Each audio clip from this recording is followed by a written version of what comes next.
Welcome to Sotu 15. Episode 15 with Pete Garden And Jason Hyam. Ready Back to in go the this seat, week. mate. It's been a few weeks. It's been a while, mate. Yeah. I missed you. Yeah. She hasn't been the same. It's nice. a whole new rig here filming us and stuff. I know, now, right? so, Yeah. Great webcast last week with Bree. Bree offered some really excellent insights. Seriously, and informative stuff. Yeah, so great. Thank you, Bree, for your input. It was really good. Had some feedback from the community already. So fantastic to hear from her, and she's great. Yeah, it's good. Awesome. All right, so we've got a bit to get through today. I think we'll just review ladders first up. Awesome.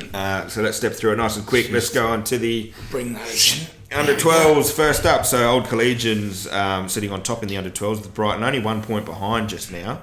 And then Onkers in the third spot there. But there's still a couple of teams further down that ladder that haven't played the same number of game checks. Oh, right. Okay, so they've had a couple of buys and bits and pieces. That's right. Fair enough. We'll even those out. Onto the under 14s ladder. Brighton sitting on top there on 55, getting all their wins so far in the 14s, with Burnside and then Barossa just sitting off there. But there's only match points that are splitting Barossa and Onkers. Onkers and Barossa, both. I suppose you could say both in third place at the moment. With a couple of rounds to come, so that's exciting. Yep. Onto the 16s. Brighton sitting in the top spot there again on 51 comp points, having won 10 out of their 12 games. And then Onka, Paringa and Burnside in second and third. But again, there's only one competition point splitting those teams up down to fifth spot, right, at Barossa. 4 points in the top, well, not top, if you leave Brighton out. So it's 4 points between four teams there. That's crazy. Yeah. So that's a fantastic competition. In fact, we've got a question on the 16s comp in the Ask Rooster. Oh, right. Later as well. We'll have a look at that one. Right, in 18s, so Brighton under 18s are sitting on top there, 11 out of 12 of their matches won, with Barossa in second, Souths in third. But not much splitting, still Barossa and Souths. There's still an opportunity to leapfrog in there. Onto third grade, into the seniors. Onkers sitting on top on 36 points, but Old Collegians just in second on 35. But Old Coles are one match short compared with Onkers. So, okay. Onkers will be picking up a bye at some point, and Old Coles will play. So that may adjust the top of the table there for thirds. And Brighton are sitting there in third spot on that third grade ladder.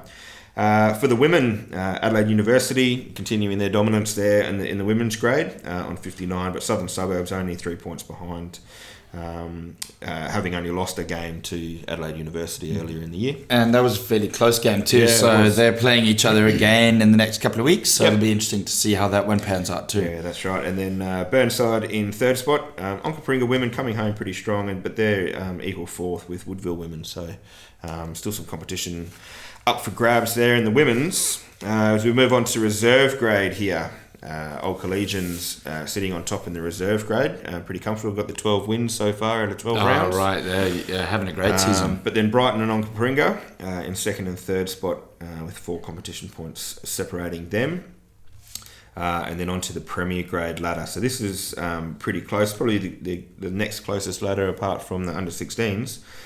Brighton on top at the moment with 51s, then Old Collegians in second spot, 49, Onkers in third on 48, but as we look down into then fourth spot, Burnside's only just behind that as well on 46 comp points. So tough little competition going on there, and I think even as we move down through that, and Southern Suburbs and Port sitting around the middle grounds there, and I know Elizabeth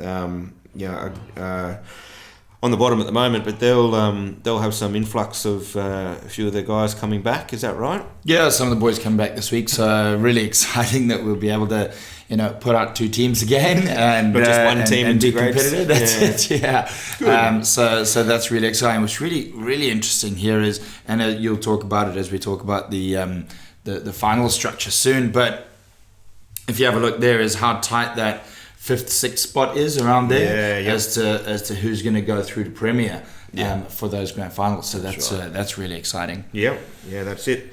As we look ahead, let's look ahead to round 13 then. We've got Brighton and Onka Paringa down at Brighton, so that's all day. Except for the third grade, Brighton will be playing Old Collegians in that match. But that'll be a full day there of Brighton Onkers. Awesome. Port are playing Old Collegians down at Port in the reserves in the first grade there. Burnside are hosting University all day except for their 18s game, which will be a game against Souths. All right. At Burnside. Barossa are playing Souths then all day except for their 18s, which are playing Old Coals. So the reason for that is there's only 6 teams in 18, so it's to even out that draw for those guys. And that's actually the live stream match for this round, is the Barossa Southern Suburbs yes, match. of course, going up to Barossa after they got rained out. Horrible. It was that poor weather day where it was freezing cold and it was like that everywhere. Yeah, it was not ideal. So good that they're getting their live stream in there, so that'll be a good game. And then Elizabeth are hosting Woodville for the day, except in the 16s, where you've got Old Coals in your 16s. So Old Coals having the teams travel around this week. Yeah, so, yep. And then North Torrens have got their last home match for the year as well. They're hosting Onkers in the 3rd grade. Oh, right. At North Torrens. So that'll be good, yeah. That'll be a good match for them. So who's got the bye in the 3rd grade there? Sorry, putting you on the spot there. You have put me on the spot. Is that Burnside, or it'll be Burnside, won't it?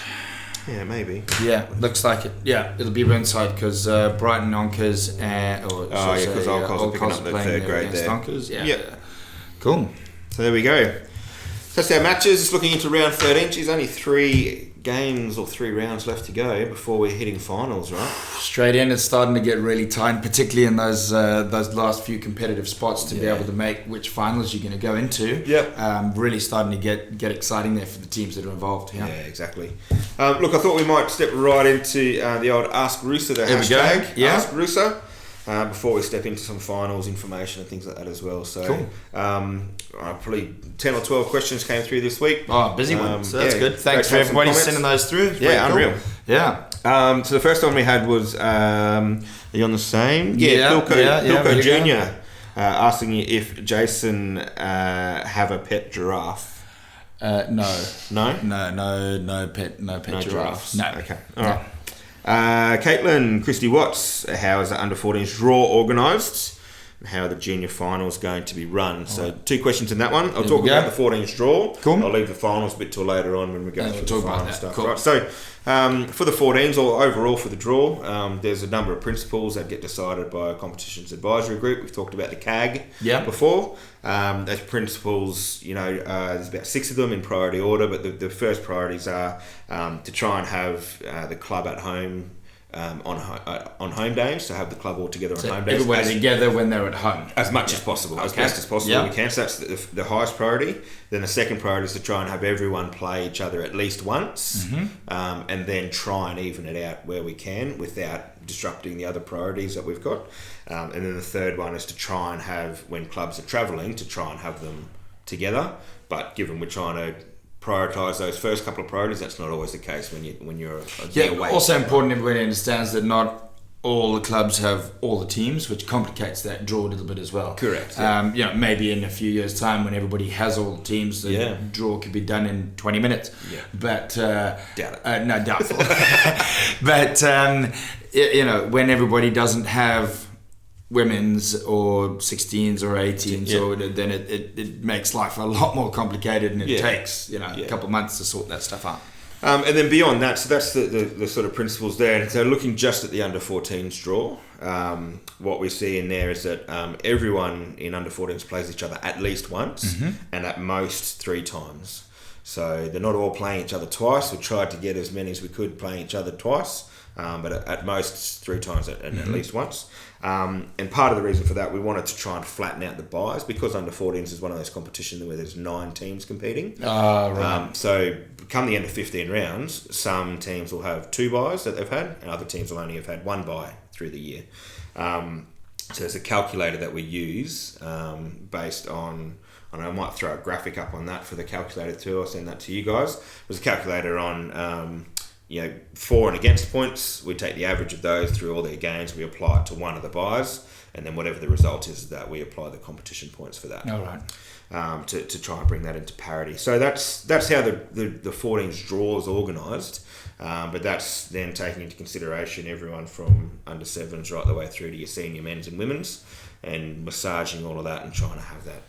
And that's important as well. I mean, it's easy to sit in your, we'll take this one, for example, your under 14 team and go, that's, I don't like that and I don't like this and that's not all right. But you got to look at it from a whole club perspective of, you know, what suits your under sevens and what suits your women and what suits your first grade and what suits your third grade, and you know, try and make all of that fit together is not as easy as it. There's an amazing butterfly effect in the draw that if you wanted to change one thing in one grade, throws out just about everything. Yeah, right? You've got to massage game times or locations and gets all rid of about sorts stuff. 7 different rounds. All of a sudden. So that's given some insight into the draw for the 14s. We'll go through the final structures and things a little bit later on. Right, so Dally Watkins, have there been any families that have been in a rugby club since the start? Do you know of any? Up at Elizabeth, I think the Badcocks have been there a fair while. And obviously Josh still involved, Phil and Richard still involved, and I think Richard Senior was there from the start. Oh right, okay. I think. I could be wrong. That's my thought on that one. I threw this one to Carl as well, actually, just before we came in. And he seemed to recall Roger Willis, who's a commentator on radio now, or radio ABC, I think. Saying that his father played in the first match of rugby played in South Australia or by South Australia. Oh right, so that was against the Victorian team. Excellent. And he thinks that he was one of the founding members at Adelaide University as well, which is one of our older clubs. And Richard's still involved. He pops into the office every now and again, and he does some voiceover work for us here as well. Exactly. And I know on Coringa, I mean, they're only 51 years in to their establishment there, and I know that they've had some families that have been there since the start. I'm not sure of the names off the top of my head. It's a tough one when we're not involved in all the clubs, but I mean, if there's families out there, tell us who. That's absolutely. In your clubs, who are your founding families? It would be great to have a couple of the guys in and talk about the history of South Australia and rugby. Send those through. That'd be good. Right, Troy Harper _ Troy 16. Yeah. Is Brighton the best club? Best at? I don't know. We've had this question a lot. Why is it only Brighton people that ask this question? I don't know. What's going on at Brighton? That's some kind of superiority complex or something going on. But that's all right. I'm sure for everybody who's at Brighton, they will tell you that yes, Brighton is the best club. But I'm sure everybody at their own club will tell you that their club is the best club. So that's right. Right, Timothy Sam Green. Best rugby player of all time from SA. Whew. That's a tough one. That is tough. Big matter of opinion. How do we judge who's the best of all time? I mean, if you look at a number of times someone's won the Don Smith Medal in recent times, I suppose Troy's up there. He's won it a few times last few years. Timmy Matten won it a number of times too. So those are obviously legends in our local game. Some local legends. But even in local legends as well that are no longer playing but still heavily involved. Guys like Richard Wasley, Snoop, George McDonald. All these sorts of people who absolutely guys who are involved in the community, or others who've played.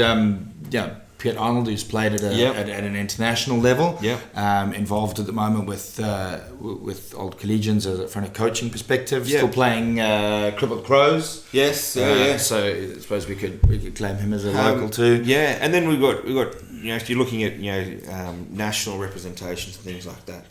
We've had fellows like Liam Gill, who I think he was US born and spent some years in South Australia, so we might claim that, but he played for the Wallabies. We may as well.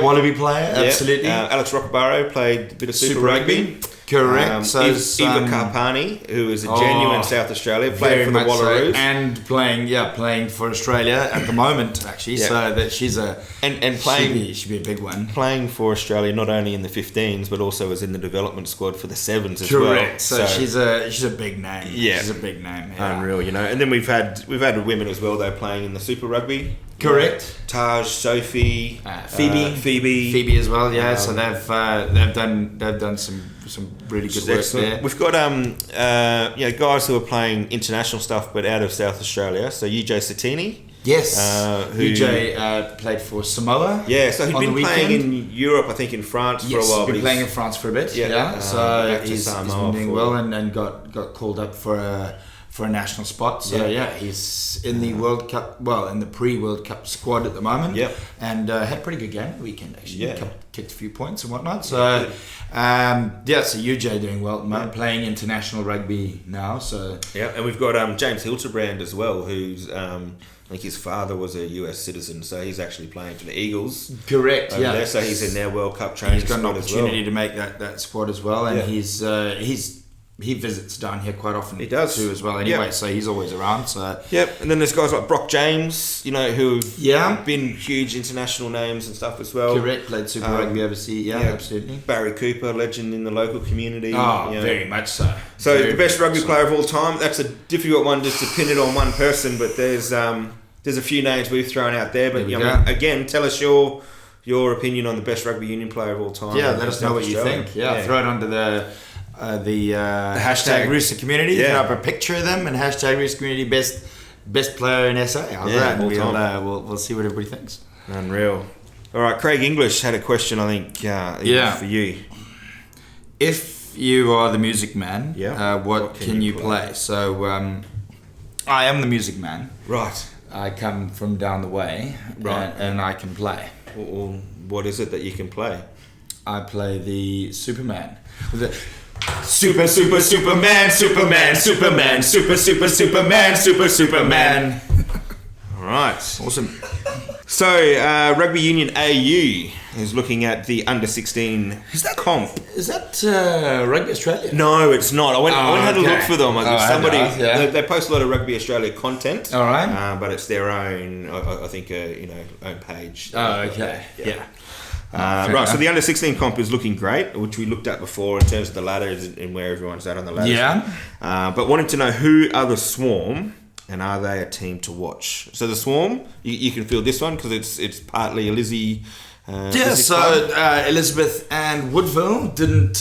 Both clubs didn't have enough under 16s this year to field their own under 16 teams. Yep. So made an agreement between the clubs that they'd come together and they share training nights, one night at Lizzie and one night at Woody's, and so they go together and we've got a coach from each club, one each, and so the teams come together and they train once a week and away they go and they play together in the competition. Awesome.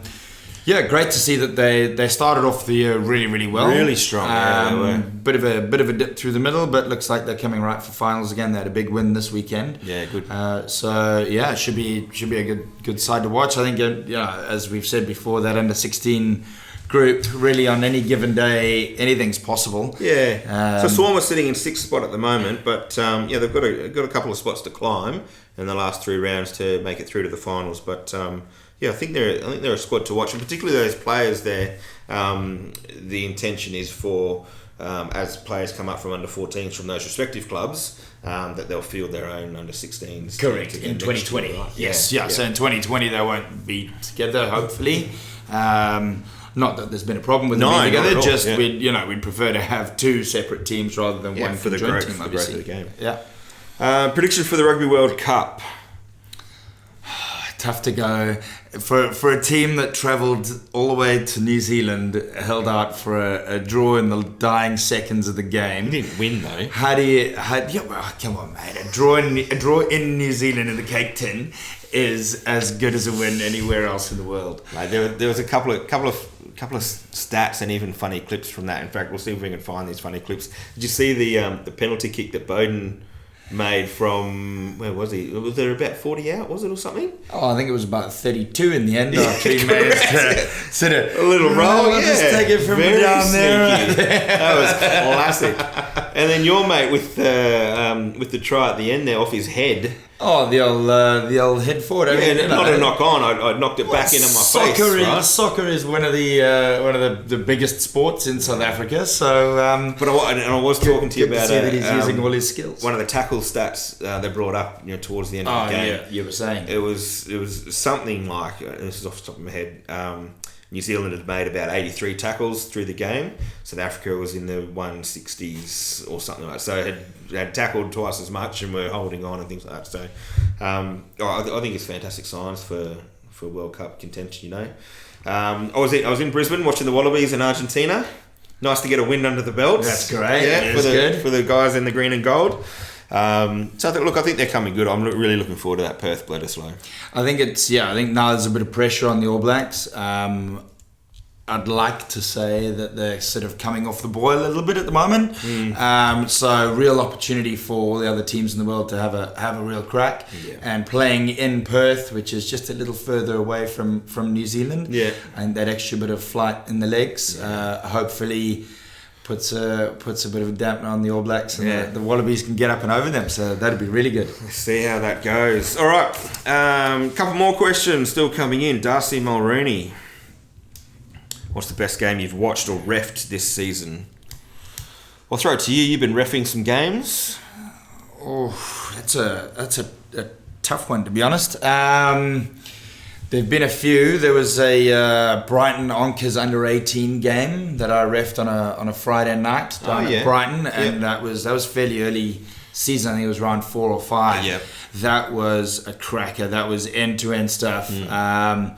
I think Brighton came away with the win, if I remember correctly. But it was a case of, if Onkers had held on to a couple of passes, they would have won the game. Right. And it was great running rugby and offloads and using width, and it was really exciting. As a referee, just to be a part of it. Yeah. So that was really good. Yeah.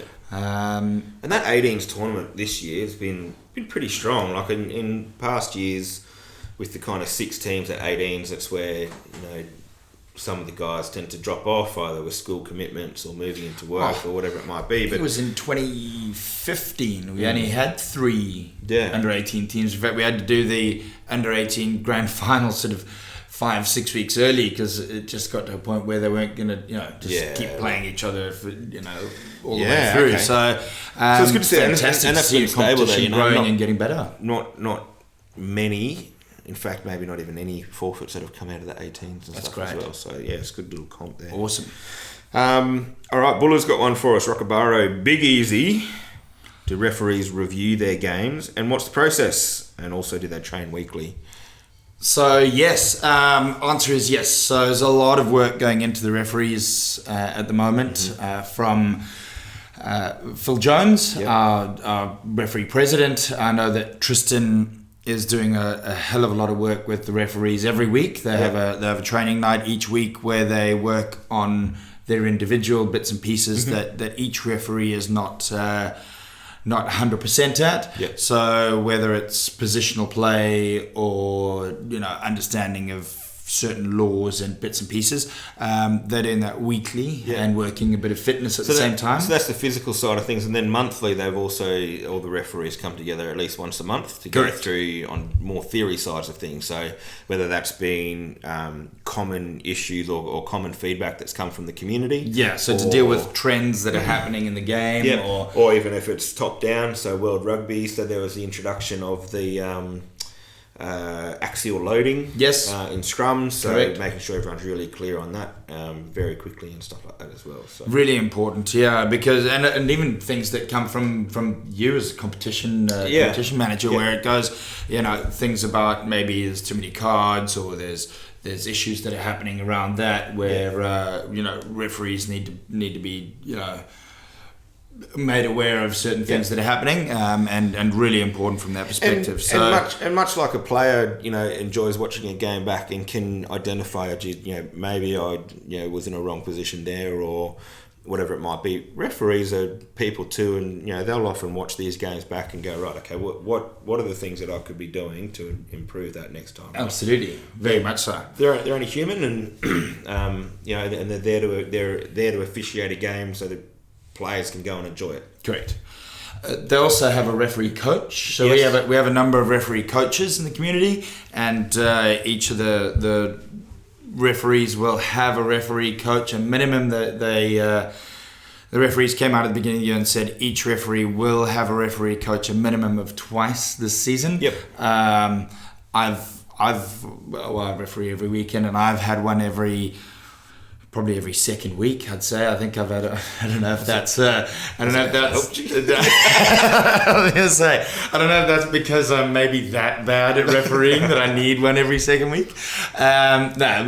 It's great to see those guys who've been refereeing for years coming out and helping those of us who haven't been refereeing that long to develop and get better at that. So a lot of effort by our referee coaches in going into that development, and obviously our live stream games all go to Shane Barr. So Shane Barr is our Southern States referee development manager.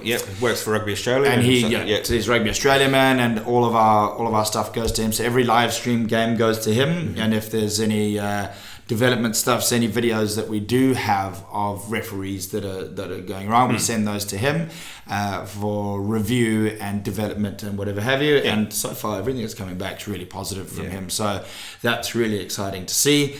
So there's loads going on in that referee space around education and development, but as I say, I mean, like, we're all human. As much as we want to believe we're perfect as players, and we go out there and we all have a perfect game every week. We don't. And it's the same thing from a referee. We're all human, and I know there are days when I go out there with a whistle and I get to half time and I think to myself, I just want to go home. But it's the same. It's the same when you're playing. So some days are good days, some days are not as good. But we've got to bear with players when they're having an off day, and we've got to bear with referees when they're having an off day. And just one point from a coach education perspective. I had a chat with a coach on the weekend, and it can be frustrating when calls aren't going your way, because you only see things from your perspective from a coach. Really important to focus on what you can control. So as a coach, you can't control a referee's decision, but you can control what your players do and how they react to those decisions. So if a referee's making a certain decision at breakdown and you keep getting pinged, maybe it's an opportunity. It's an opportunity for your players to learn and develop, to be able to adjust the way they approach that breakdown. So they're either not getting penalised, or your opposition's rather going to get penalised rather than you are. So those are the things that, from a coaching perspective, instead of standing there and hollering, shouting stuff at a referee, and then your players get on board, they get frustrated, they lose focus.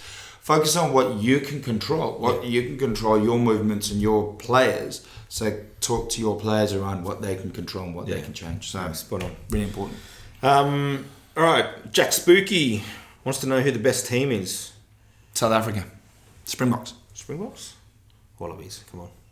Oh, world rankings, All Blacks are still number one. I like the Port under sevens. The Port under sevens? Yeah, all girls juniors team. Oh, right. Yeah. That's excellent. That's awesome. We'll have to get out and see them play. Port under sevens. There you go. Port under sevens. Is the S Clayton 13. Where is the best field? Surface. Playing surface wise. Playing surface. Adelaide Oval. Yeah.